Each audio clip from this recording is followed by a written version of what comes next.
Hello Airsoft friends, and welcome to this video today, where today I'm very excited because I have got a brand new Novritsch launch here right in front of me, and we're going to be taking a cheeky look at it. Taking a cheeky look at it. It is too early for filming a video today. Before we get into the gun though, make sure you subscribe if you haven't already, make sure you drop a like if you haven't already, and also drop a comment in the description below. No, in the comments below, man, my brain is not functioning today. So a brand new gun is launched today from Novritsch. Although YouTube is not a real gun, it's a toy gun. Everything on this channel is a toy gun. It's toys, so don't you be mean with this video. And this toy is called the SSR9. And look at it, it's so pretty. It's like an ARP9. It's an SMG with a 9mm type size magazine there. Although quite interestingly, it has like a full size dust cover and kind of ejection port there. So it's like 9mm rounds going in and then big ones coming out at the top. I quite like that, to be fair. I really like the aesthetic of the large cover, and I think if it was a smaller one, it wouldn't look as great. But I definitely feel like there are some, gun lovery people out there rolling around in their graves because that, because it's got this and it's still got this. But yeah, SSR9, it is an ARP, it is an SMG, it is designed for CQB. I like all these three-letter things that we've got going on right now. It has got a full polymer middle-y bit here, upper receiver and lower receiver. It has got a full CNC handguard with M-lock absolutely everywhere. It's on the top, it's on the bottom, it's on the sides, it's even at 45 degrees. So if you want to add like angly sights on there, then you can do that. Also, we do have a bit of Picatinny at the end there as well if you want to mount anything on the front like a camera or a pec box or something along those lines. And for this one, they've actually taken the corners off of the Picatinny, so it's not a risk to human life. This one also comes with a CNC loudener at the end there. As you can see, it is not a quieter, it's not a suppressor. This thing here is designed to make the gun sound a little bit louder, a little bit snappier, and it also looks pretty darn cool at the same time. The fact that this is kind of like integrated into the handguard, the fact that it screws on and goes inside it, also gives me the idea that you could probably use the Novritsch integrated suppressor on here. It would fit inside there quite nicely and also look the part too. It would extend the overall length of the rif, however, it would look cool too, so you just got to decide what you would like to see there on there more. Regarding the stock, it is an adjustable stock. You've got out or you've got in, so it's not loads of adjustability there, which, isn't the greatest thing in the world if you're like an odd shape. However, generally I find that having it out at this range here, it fits quite nicely in my little shouldery bit, or mainly more my chest, not like really a shoulder holster, mainly more a little bit more forward on the chest, and I get a really nice view down the top rails. The top rails as well, in another bid to save weight, because they've saved weight by not having Picatinny on all of the top or the bottom here, which other rifts do. They've also done little dimples out of the Picatinny rail here and on the top here as well. Maybe this on its own won't save tons of weight. The top bit here as well and all the other little bits they've done to save weight does make quite a big difference in the end. With an empty magazine, this weighs 2 kilograms overall, so if you are looking for a lightweight small type riff for you to take out and run around with all day, then this could be one for you. Also, the green is rather lovely. It comes in 3 colors in total: pink, black and the green, and I was like, you know what, I really enjoy the green, so let's go for the green on this one. I was hoping that there was going to be like a tan version as well, like a flat duck earth, like an FDE, but there was not. But you know what, I don't really care, because this green one looks absolutely awesome. In terms of magazine, it takes these stick mags, which are compatible as well with the classic Army ARP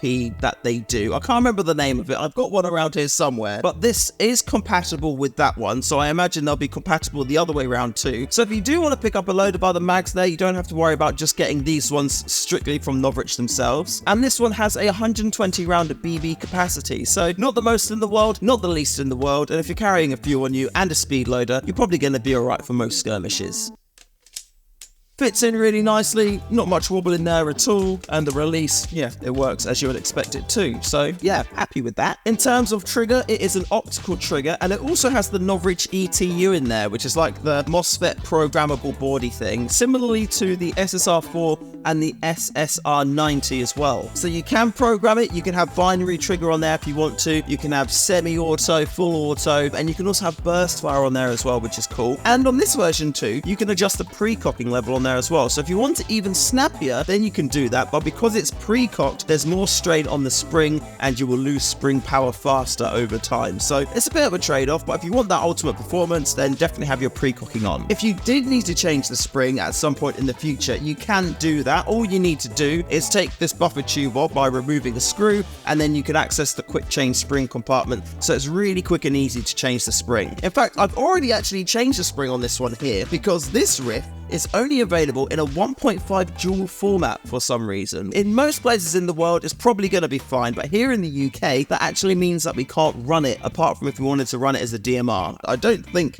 many people will want to run an ARP as a DMI. So if you are in the UK and you do want to pick up one of these bad boys, make sure you get yourself like a M90 spring as well, M85 spring, and swap that out to bring it down to the legal requirements in the UK. Also, in terms of RPS, it's advertised as 19 to 21. So when we chrono this, we're going to see how many BBs per second we can get out of the little front hole there, which I'm very excited about. Internals on this riff, it has got Cnc Gears Throughout. So if you're looking for something that's going to last you for quite a while, these Cnc gears are hard. They should do the business for you. There's no 25-year warranty on this one, as you do get with like other Novritsch riffs out there, but I'm sure that if something was to go wrong or there was an issue, contact customer services and they'll do whatever they can to help you out. The battery compartment for this is found in the stock here. It's not the biggest one in the world, so you will need to use a battery kind of like this size here. Now you can get these on the Novritsch website too. This is a 11.1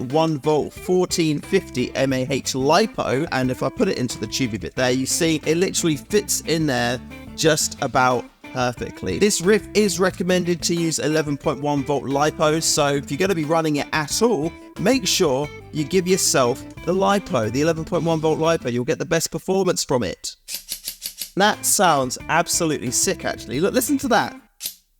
That is snappy, that sounds clean. It doesn't sound like there's any over rotation at all in that there. Because it is lightweight as well on the front and you haven't got the Picatinny anywhere, it's really nice to hold with like a C grip, and it's really quick to know, like, switch your targets and quickly get around the place. So I think if you are running this as CQB, you're going to be pretty darn happy. There is another variant of this which will be available towards the end of the year. It's shorter and it's also a DSG version, which means dual sector gear, which essentially doubles your rate of fire. Yeah, that's pretty darn insane, isn't it? Everything else on here will be exactly the same, so the internals on this one will be the same internals on the other one, apart from the gear ratio will be different. In this one, there's 16 to 1. In the other version, the DSG, it's 9 to 1. So it is a lot faster in terms of shooting, and also with the dual sector gear, you get your extra shots in too. Those ones will be lower powered as well, so no 1.5 dual version of those. If I remember correctly, there will be 0.5 dual and also 1 dual too. In terms of hop, this thing has got a Rotary Hop Chamber, which you can see here, and it's also got a maple leaf macaron hop rubber inside. Nice respectable rock rubber in there, should do the business quite nicely. Personally, I'm more of a fan of the Lalex Prometheus purple hop rubber, but I'm going to try this out as it is in its stock format, see how it goes, and then from there potentially swap out to my Promi purple, because I put my Promi purple hop rubbers in everything. Why should you be any different? The more I look at this and see like the oversized ejection port versus the size of the magazine, it does make me laugh. I mean, I love the look of this upper receiver, but yeah, I mean, this does make me laugh. You do have some sling points here, just on the stock part. You've got one sling point there, one sling point there. It's not metal, it is a harder plastic, so hopefully should do the job for you quite well. And also that makes it more lightweight too than having a metal version in there as well. Forward assist doesn't do anything like it does on most riffs out there. And in terms of the rundown of the riff, that is pretty much it. If I've missed anything or you feel like I've missed anything, let me know in the comments below. Like how much this thing is gonna bloody cost. If you're in Europe, this thing will set you back 249 euros. And if you're in the United States of America, it will be $299 dues. Whether that's good or bad, I leave up to you to decide. Let me know in the comments below whether you think that is fair pricing for this type of riff. Remember, it's got all those CNC hard gears in there. You've got the custom ETU, it's programmable. And of course, you've got the fancy rotary hop and macron hop rubber in there as well. So definitely lots of things to write home about. But one of the things I want to write home about is the FPS and the RPS. So let's get some BBs in the mag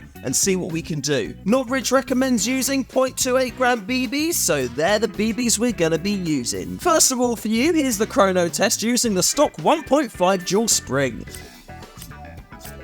1.5 joules. So it's pretty much on the nose of what they advertised it at. Now let's chuck it into full auto and see what our rounds per second is. Of course, they said 19 to 21. And as you can see, the power was pretty much on point, which is great. The RPS was a little bit low though, but I think that could be because I'm using a lithium-ion battery instead of a LiPo. And now here's the same test again, but with the lower powered spring, making it UK limit legal. Oh my god, that's like perfect. 1.1, 1.11, 1.09. This spring was made for this gun. Oh my god. Right, let's do an RPS test now as well.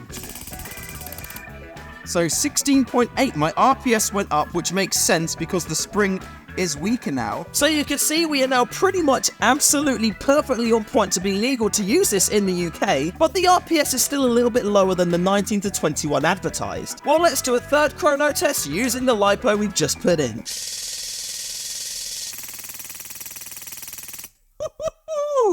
Right, 19.3. I am getting the odd BB that's a little bit over. Most of them, I'd say probably about 95% of them though, are within the UK legal limits. So what I may do is put a few more magazines through this and see if the FPS kind of evens out and averages out a little bit better. And then fingers crossed we'll be good to go from there. If not, I'll just have to take the spring out, cut a coil or two off, and then boom, mwah. We will be perfect. I'm happy to see there that the RPS did increase as well. We pretty much got an extra 3 RPS, 3 extra BBs shooting from this thing per second because we swapped from the lithium-ion battery to the LiPo battery. So if you want more rounds per second, use a bloody LiPo. For those of you that are curious, this is what it looks like with a big ass suppressor on it. And for everybody else, make sure you hit that subscribe button, drop me a like, and let me know in the comments what you think about it.